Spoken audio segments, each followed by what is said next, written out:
Привет, друзья! С вами снова канал «Не бегает». И мы продолжаем говорить без лжи, без страха, без цензуры. Минувшая неделя в белорусской эмиграции снова подтвердила, что наши демсилы идут куда-то не туда. Это если мягко говоря.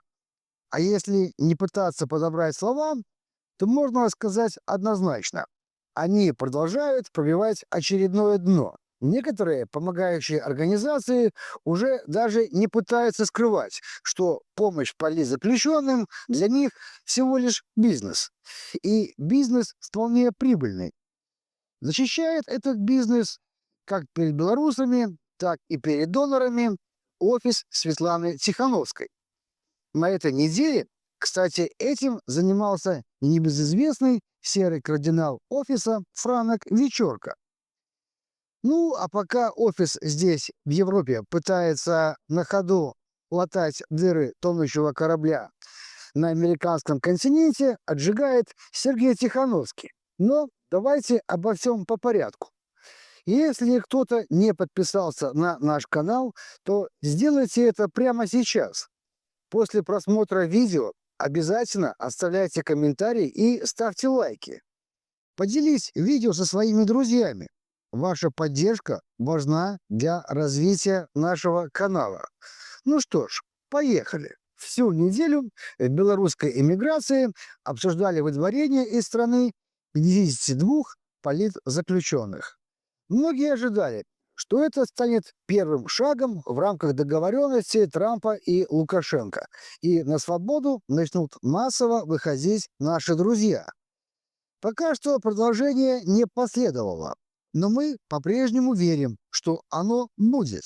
Выход одновременно большого числа политзаключенных, среди которых в том числе много медийных личностей, ожидаемо повлекло за собой активность и среди политических бизнесменов.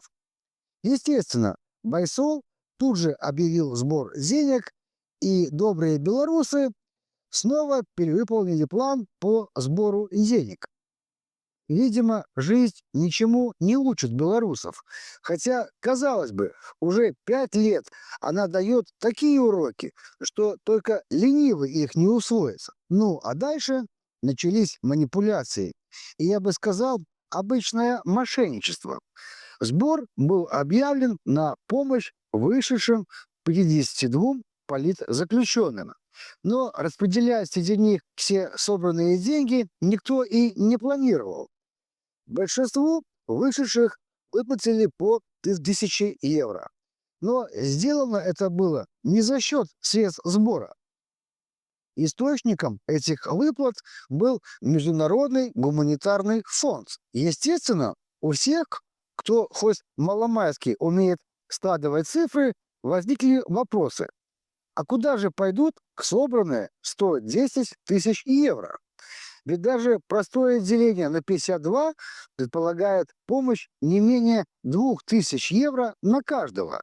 И это без учета денег из гуманитарного фонда. А дальше в работу включился Стрижак. Да-да, тот самый господин Стрижак, которого отстранили от работы на время проверки его дикпиков. Конечно, можно предположить, что с аккаунта Стрижака писал кто-то другой, кто не занимается рассылкой интимных фото. Но эта версия маловероятна. Так вот, в переписке с одним из политзаключенных абонент Стрижак, назовем его так, сообщил, что из собранных белорусами денег они заплатят только расходы на оформление документов вновь прибывшим политзэкам. А дальше будут изучать, у кого в чем есть необходимость. Но основную часть зарезервируют для следующих партий политзаключенных. А на резонный вопрос, почему так, ведь сбор был конкретно на эту партию политзаключенных, был дан ответ.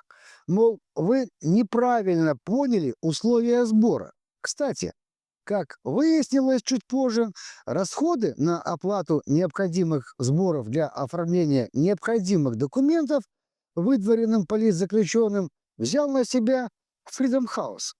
То есть даже в таких мелочах уже не стесняются обманывать. После этой ситуации у меня только два вопроса. Первый – это насколько нужно быть охреневшими, чтобы уже вот так в открытую обманывать белорусов. Это из-за ложного чувства безнаказанности и безответственности, с которым их приучили белорусы? И второй вопрос непосредственно к белорусам, которые продолжают донатить политическим мошенникам. Что с вами происходит? Зачем вы по-прежнему сами несете деньги прокладкам, через которые вас доят уже 5 лет? На то, как работают такие фонды, можно посмотреть на примере фонда 21 мая, зарегистрированного в Литве на некую Оксану Малюкову. Этот фонд является очень активным звеном цепочки распила. Ой, извините, распределения денег, выделяемых на помощь политзаключенным. И что мы видим в отчете за 2024 год? А видим мы что? Из 4-7 тысяч евро, полученных фондом на помощь политзаключенным, потрачено 49 тысяч. То есть примерно 12%. Даже административные расходы у этого фонда больше – 53 тысячи. Ну, а основная статья с так называемой помощи – это, конечно же, консультационные расходы. Целых 217 тысяч евро. Даже интересно, что это были за консультации? Если вам нужна была консультация о том, какую помощь оказать политзаключенным, то обратились бы к нам. Мы бы бесплатно рассказали об основных потребностях. И вот, добрые белорусы продолжают донатить таким фондам. А руководители таких фондов продолжают, благодаря белорусам, налаживать свою жизнь в эмиграции. И они точно не собираются в новую Беларусь. Они уже построили ее для себя здесь, за наш с вами счет. Как пример, давняя подруга Франака Вечерки, Александра Романова, которая взяла и купила дом в Ирландии. Да, нам пытаются скормить историю, что дом куплен в кредит. Только вот не удивлюсь, если этот кредит каким-то непостижимым образом будет выплачен уже в ближайшее время. И мне хочется задать белорусам еще один вопрос. А что именно вам не нравилось в правлении Лукашенко? Вот ответьте себе честно на этот вопрос. Почему вы выходили в 2020 году? Составьте себе список из претензий, которые у вас были и есть к режиму. А теперь замените в этом списке режим Лукашенко на офис Тихановской. Ну как?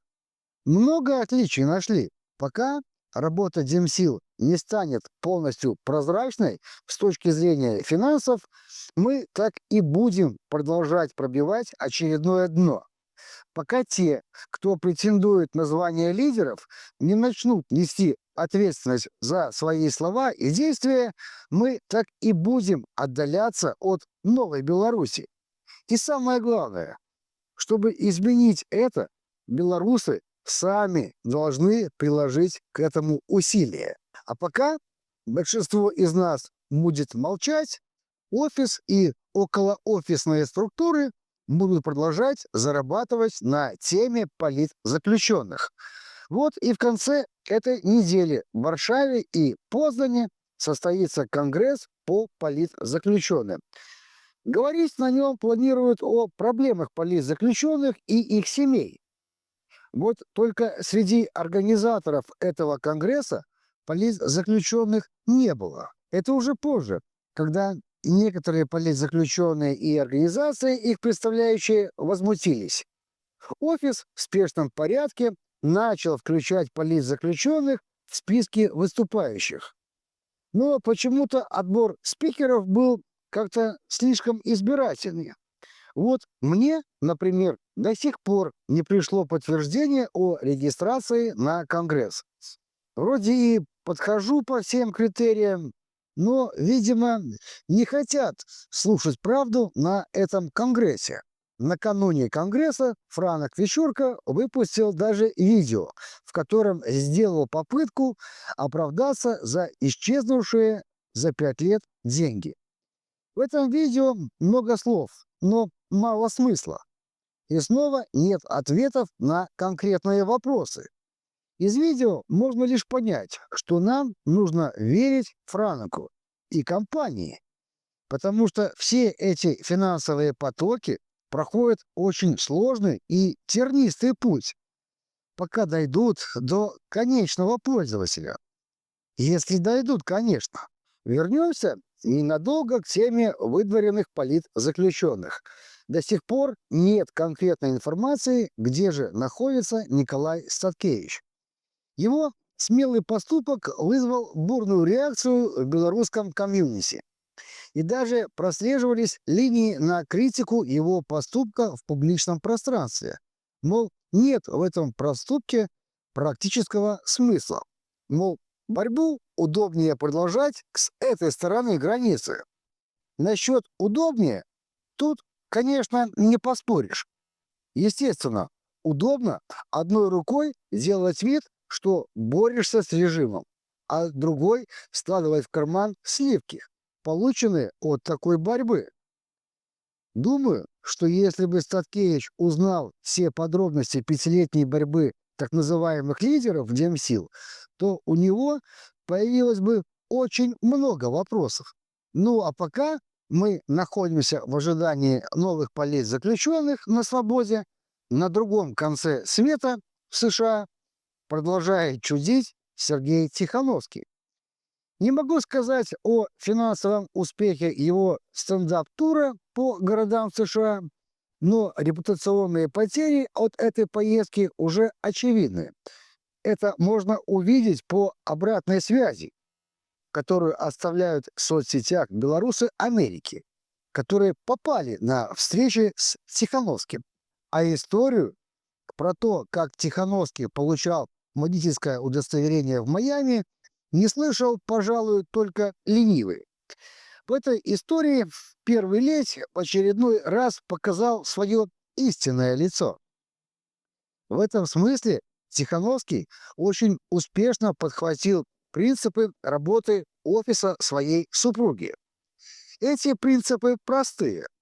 Нужно обманывать, обвинять и требовать денег. Вот такая формула офисного успеха от Хуана Гарсия. Тем временем и сама Светлана Тихановская решила отправиться в США. Анонсирована эта поездка была пафосно, мол, состоится визит для участия в Генеральной Ассамблее ООН. При этом скромно умалчивается, что едет она туда в качестве представителя МГО, а не представителя белорусов.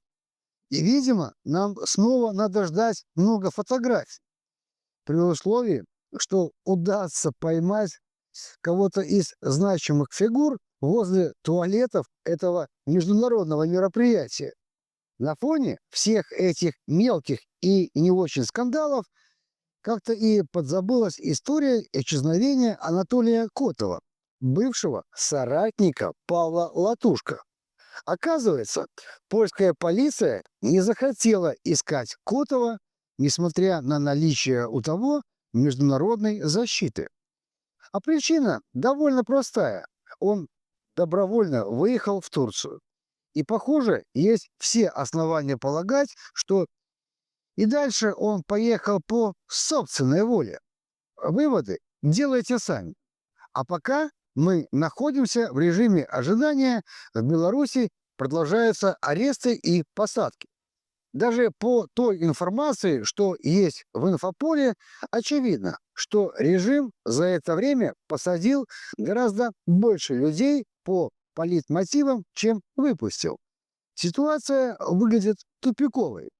Но, к сожалению, наши так называемые лидеры не смогли предложить других вариантов освобождения политзаключенных. Поэтому приходится довольствоваться тем, что дал нам господин Трамп. Открытие польской границы после совместных учений Беларуси и России наконец-то состоялся.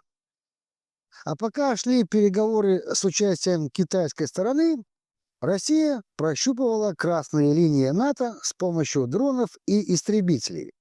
К сожалению, история с дронами в Польше и самолетами в Прибалтике показывает, насколько Европа не готова к угрозе с Востока.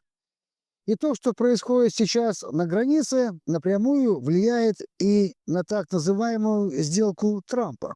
Уже, когда готовили к записи этого видео, фонд Байсол разместил в своем Facebook пост, очень похожий по содержанию на предложение перевернуть страницу. И это пример для белорусов. Как под давлением общественного мнения можно добиться справедливого результата. В итоге деньги, собранные белорусами на помощь 52 политзаключенным, пойдут именно им. Но я считаю, что это тоже нужно проверить, потому что доверия к ним нет. На сегодня это все, о чем мы хотели вам рассказать. Подписывайтесь на наш канал и делитесь видео со своими друзьями. Ставьте лайки и оставляйте свои комментарии. С вами был канал Не Бегай. Скоро увидимся.